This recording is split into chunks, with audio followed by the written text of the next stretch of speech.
God, we thank you for this opportunity to come forth and spread your word, to worship you, to walk with you in all things we do. Thank you for our mothers. Thank you for our lives. In your son's name we pray. Amen. So today is a very, very special Sunday. It's Mother's Day.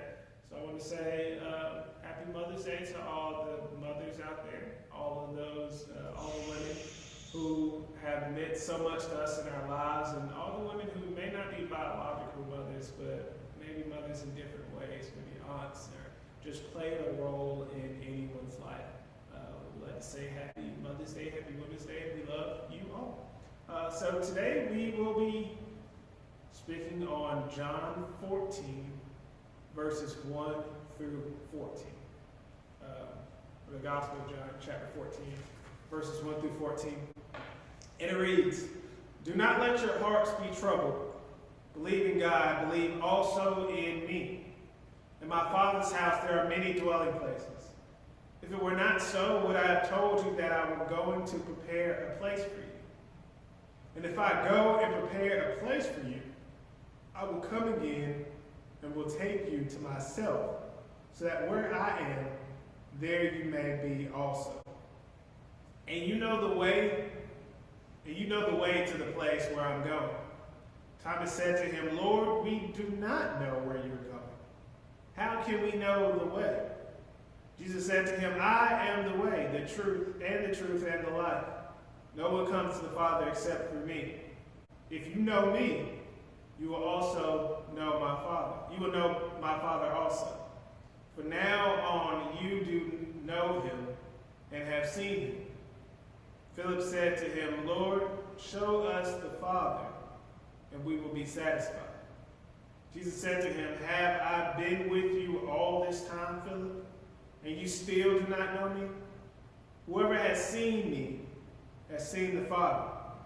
How can you say, 'Show us the Father'? Do you not believe that I am in the Father and the Father is in me? The words that I say to you, I do not speak on my own, but the Father who dwells in me does this work. Believe me that I am in the Father and the Father is in me. But if you do not, then believe me because of the works themselves. Very truly I tell you, the one who believes in me will also do the works that I do, and in fact will do greater works than these, because I am going to the Father. I will do whatever you ask in my name, so that the Father may be glorified in the Son. If in my name you ask me for anything, I will do it." This is the word of God for the people of God. Thanks be to God. As a child, it's easy to be afraid. You know, we all have our fears. Some are scared of dogs. Others may be clowns. Some may be big bodies of water. Some may be cats. And some have learned to conquer their fears, while others have had to learn to live with their fears. But we all have fears. But also, as a child, there were many different coping mechanisms that we had. Some used blankets, maybe others teddy bears, but I believe the majority of us simply went to our parents. Everyone knows that I'm a mama's boy. It's not a secret. So she was normally the person I would go to for comfort. And similarly to the way a mother or a parent would comfort their children, we get an instance of Christ also comforting his disciples. With all the things going on in the world this year, from coronavirus to murder hornets, Lord Jesus, now to winter in the middle of May, and the government releasing UFO videos, there are a lot of people who need to be comforted. Whether it be you still going to your mother for comfort, or something I'm seeing from a lot of people now is having to comfort their parents who may not be able to go out in all this turmoil, with all these things going on. We see that same attempt to comfort others coming from Christ. Christ tells us, "Don't let your hearts be troubled. Believe in God. Believe also in me." The this message comes off as really loving, but also as extremely necessary. Christ prepares his disciples for his departure by telling them that he's not just leaving, but he's going to prepare a place for them. So believe in him, and in believing in him, you should know I have set you up to where you will be able to succeed while I'm not there with you holding your hand. And is that not one of the most perfect examples of what a parent should show a child? You know, I won't always be here with you, but even when I'm not around, I've taught you enough to where I'm sure you will be able to do well on your own. I can't hold your hand for the rest of your life, but I have given you the tools to be able to continue through life and work well. See, my mother had many sayings, or has many sayings, and one of my favorite, honestly, the least favorite of all, but it's the one she says probably the most, is, all right now, can't nobody tell you nothing. Which is honestly kind of funny to me thinking about it. It basically means I've told you what the best course of action is. What you're doing is not going to end the way that you think it will. So I'm telling you, I told you so ahead of time so that you'll remember what happened. In other words, you think you've grown, you think you know everything, but I'm telling you what you think is not about to happen. I've told you what you can do or what you should do, and if you don't listen to me, that's on you. I'm telling you, it won't end well. It's a masterful use of language because just as much as it is advice, it's also a threat. It's that type of wisdom. It's where she's honestly threatening me, saying like, hey, you know, this, I'm not going to let it live. I'm not going to let it rock out the way you want it to. But it's also wisdom saying, look, I've been around this sun a whole lot longer than you have. I've been on the earth longer than you have. Seen these situations. And I know how it will end. Similarly, Christ is telling the disciples that when he is gone, that they know exactly what to do. If you know me, if you know what my will is, if you walk with me, you are doing the will of my Father. If you believe in me, if you trust me, if you see me the way you claim, then you will know my will. You will know what needs to be done. When reading that, I thought, how wonderful is that? Honestly, how great is it?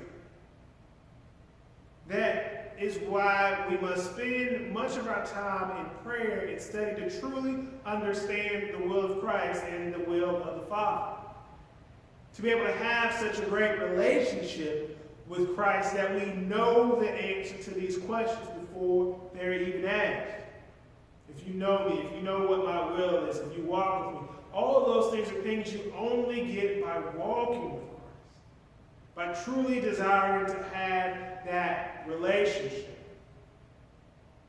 See, it's like this joke me and Janae, or as the world knows her as, is Layla's mother, that we had, where when one of us, or when we were talking to each other, and one of us says certain things, normally when one of us fuss, I can't give any more beyond that because my mom watches these sermons and she'll fuss at me. But when one of us are fussing at the other one, the other one who's getting fussed at will say something like, all right, Delphine, okay, Yvonne. Or we'll say something like, oh, Lord, oh, okay, Delphine, like, okay, Yvonne, I see how you do it. Say like, oh, okay, you're acting like your mother right now. Okay, you're lecturing me the same way your mother would. Okay, you're acting just like her. Okay, you're exuding her presence right now. Because not only do we know our mother enough to where we act like her without even knowing, but we also can pick up when the other one is doing it.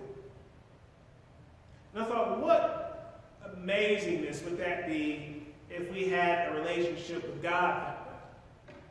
If we spent so much time with God, if we spent so much time with Christ, if we spent so much time in the Scriptures, that we would truly exude who He is in the way, in his personality, the things he would say without even thinking about it, without even realizing. Is that not the kind of relationship we want with Christ, what we want with God, where it's so ingrained in our bodies that we can point it out when we see it in others, or better even yet than that, or even better than that, is when others can see it in us, when we don't even realize we're doing it. The question becomes, how do we get that way? How do we grow that relationship with God? How do we grow that relationship with Christ where we exude him so much like that? Where we directly know his will without having to think about it, where our mind goes directly to the way in which he trained us up and the way he walked with us. And I would say the answer to that is the same way we get like that from our parents. Spending time with them, seeking to understand them, walking with them, growing that relationship. Seeking that relationship. And see, I know that sounds inspirational to some of y'all. And to others, that may be terrifying. To some, I know that developing a relationship with God the same way you have with your parents may not bring good thoughts to your mind. It may not bring the best idea. It may not be such a good thing to you. You might have heard me make that analogy and said, please no. Or Josh, that ain't it. Or you barking up the wrong tree right there. That doesn't ring true for me the same way it rings true for you and many others. See, everyone wasn't blessed with a loving mother. Everyone's relationship with their mother is not the best. Some people can't think of a single good thing about their parents, and I really and I truly hate that for you. I do. You may hate this time of year because maybe you feel lost in it. Maybe you wonder, where did you fit in this whole relationship of mother and daughter, mother and son, or maybe even daughter and father, daughter and son, or whatever with those cases. Maybe those relationships haven't been truly explored or truly don't make the way for you. So in these days that are especially set aside for thanking and thinking about your mother or your father, you feel lost. And that's what Thomas says in the middle of this. He says, Lord, we don't know where you are going, and how can we know the way? In other words, Lord, I don't understand the path you're saying that we should take. God, I really don't get it. Josh, this part has me a bit lost. I don't understand this great relationship dynamic you're talking about. Growing a relationship with Christ the same way I grew one with my parents, that doesn't ring for me like you think it does. What are you talking about? And I think Christ's response to this is really beautiful and simple. Basically says, you feel lost? Just focus on me. You feel unsure? Just focus on me. Because you know I am the way. I am the truth. I am the light. In other words, block out the rest and just keep focusing on me. See, when I was a kid, we would go on a lot of vacations, and no matter where we went, I needed to be at a hotel with a pool. So we swam a lot. But one of the things my parents would do to help me learn to swim or to swim better, I was already a pro swimmer at the age of like 2. This is not even exaggeration. You can ask my dad. Dad will tell you all that I was like the best swimmer from out the womb. I was just really good at it. But anyway, one of the things that my parents would do to help me learn to swim better is they would tell me to come to them. We'd be in the pool. And I'd probably be by the side or something. They said, come here, swim to me. And as I swam to them, they would keep their arms, reaching towards me, but they would continue to back up. They continue to back up, and I'm, swimming and kicking my feet as hard as I can. And I'm always this close to them, but never close enough to actually to reach out. Never that close to really touch them. But to be honest, I never had any clue how far I was away from the safety of the wall or how deep the water was below me or anything because my eyes were always locked on them. You know, as a kid, I wasn't the tallest kid in the world. So a lot of times even shallow water would come above my head. So if I didn't know how to swim, I'd be under the water, but I wouldn't be able to know that danger because as I'm swimming, I'm focused on my mother, I'm focused on my father. There's a couple times I almost drowned, and I was never close enough to grab the side of the pool. But I wouldn't know that I was away from that safety net because I was focused at this point on my mother, or focused at this point on my father. Similarly, as we maintain ourselves following Christ, as we keep our eyes locked on Him, the rest won't matter. It won't matter if the water that is our lives is 12 feet deep or if it's standing level. It won't matter if we're close to that wall of comfort or in the middle of the pool where we just have to sink or swim, because just when we are locked on the prize, we know that we can always reach out as He reaches out. And just like whenever I would get tired and I'd be like, this is it, I'm not swimming no more, they would always grab me. We know that Christ reaches out to us the same way. He never lets us get in over more than we can handle. That water never goes above our neck. It never goes above our head. Because we got the best kind of life. Anyway, this is the last thing I'm going to say, and then y'all can do whatever you're doing for the day. We're going to go back to the beginning. Verse 2 and 3. It says, in my Father's house there are many dwelling places. If it were not so, would I have told you that I go to prepare a place for you? And if I go and prepare a place for you, I will come again and will take you myself, so that where I am, there you may also be. Maybe also. Reading that, I thought, well, isn't that great? Now, isn't that amazing to know that Christ is actually left to go do something? It's like most of the time when we think in popular culture, when we think in church of Christ being in heaven, we think of Him just sitting at the throne and just kind of chilling out. But here it says He's going to do work. He's going to prepare a place for each and every one of us.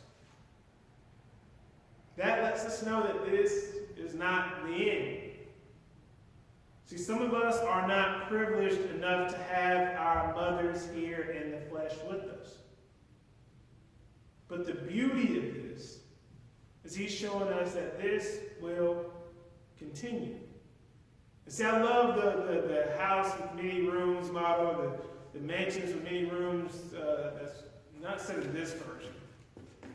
But because it reminds me of getting the family back together. So as a kid, or not even as a kid, as an adult, you may vacation together, or you may go visit each other, and maybe one kid's there, maybe even both of y'all, but it never tops that living together as a child. See, when I was in Israel, we went there for a little bit, about 10 days, I think. Our tour guide was explaining this passage to us. And he was saying what would happen in those times was you have a house, and then as the son married and got a wife, that a lot of times instead of moving out and buying their own house, they would build another room onto that house, and that family would live there. And as another kid grew up, the same thing would happen. You would have this one house with a bunch of rooms. So not only do we get this idea of a place that Christ has prepared for us specifically, but also this idea of family. The family you were born into, but also this extended family. This family that is there for each other. This family that is there to praise for each other. This family that has been brought together by Jesus Christ.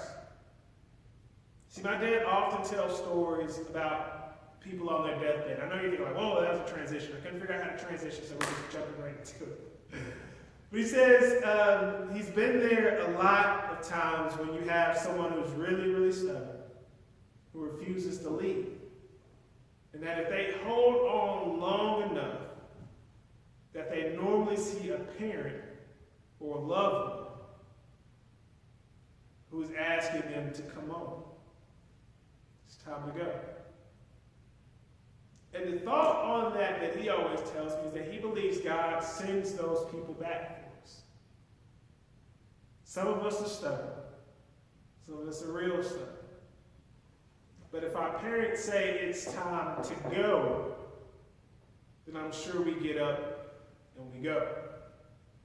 See, I'm not saying this to scare anyone or to make anyone sad or anything like that, but to look at it as a sign of joy and hope for those who may not have a lot of joy in this day.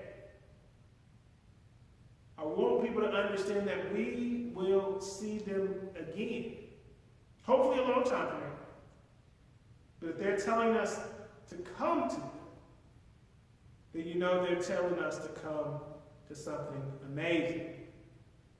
Something that has already been prepared, specifically for me and you. Let's pray. Gracious God, we ask you to be with us and to let our hearts not be troubled. To believe in God and believe in you also. To understand that there is a house with many rooms that is waiting on us, that you have gone to prepare before us. That in the midst of all this wildness that is 2020, that there are still some things that remain constant. And the most important of them all is that you are still you. We ask you to continue to walk with us, to open our eyes to love as a mother would, to love as you would, to go forth in love, to go forth in life. Your son's name we pray.